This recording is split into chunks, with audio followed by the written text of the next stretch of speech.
जिन लोगों को अल्लाह पाक ने माल दिया है वो अपने माल का कुछ हिस्सा, जब से मैंने ये हदीस पढ़ी है कि मेराज की शब नबी पाक अलैहिस्सलाम ने जब जन्नती महलात का मुशाहिदा फरमाया तो वहाँ नबी पाक अलैहिस्सलाम ने देखा कि कर्ज़े का सवाब वो 18 गुना और सदक़े का 10 गुना। तो इसकी वजह भी बताई गई कि उलमा ने लिखी कि कर्ज़ सदका तो बाज़-औक़ात बहुत सारे लोग मांग रहे होते जो ज़रूरतमंद नहीं भी होते, कर्ज़ा उमूमन ज़रूरतमंद ही मांग रहा होता है।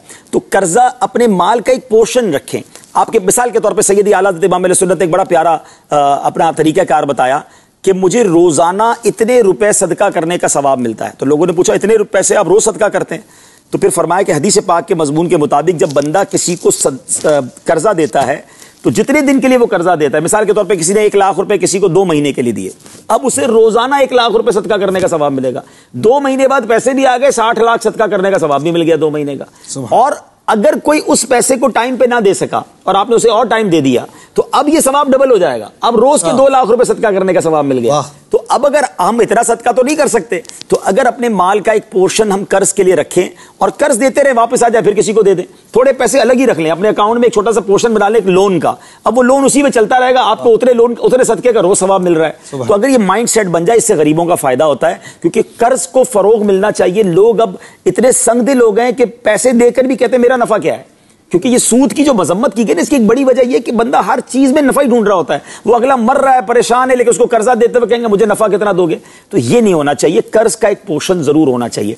और फिर दूसरी बात देखें, इस्लाम इतना कंप्लीट रिलीजन है कि इतना प्यारा मजहब है कि देने वाले को कहा कि नरमी करो, कर्ज दो, सवाब मिलेगा, और लेने वाले से कहा कि जब वक्त पूरा हो जाए तो लौटाओ, नहीं लौटाओगे तो गुनाह शुरू हो जाएंगे, रोजाना गुनाहों का मीटर होगा। वहां जो बड़ी खतरनाक एक अंदाज है कि लेते वक्त अंदाज और होता है, मिन्नतें होती हैं, समाजतें होती हैं, उसके बाद ऐसे गायब होते हैं कि ना फोन उठाते हैं ना जवाब देते हैं, पूछो तो बुरा लग जाता है। तो ये नहीं होना चाहिए। अगर मैं आपको एक मशवरा देता हूं, इंसान है, परेशानी हो जाती है, आपने किसी से कर्ज लिया ना, वक्त आ गया है और आपके पास नहीं है, आप इग्नोर ना करें, फोन ना उठाना छोड़ दें, बल्कि आप खुद चले जाएं उसके पास कि भाई आपका टाइम हो गया है, मुझे देना था, मैं परेशान हूं, मुझे थोड़ा और टाइम दे दें, मैं थोड़े थोड़े करके दे दूंगा। वक्त मांगे, फेस करें। जब आप गायब हो जाते हैं, आप नहीं जवाब देते, तो इससे बड़ा नुकसान पता क्या होता है कि अब लोग कर्ज देना छोड़ देते हैं कि किसी के साथ ऐसा हुआ ना, कहता नहीं यार अब ये नेकी करनी नहीं है।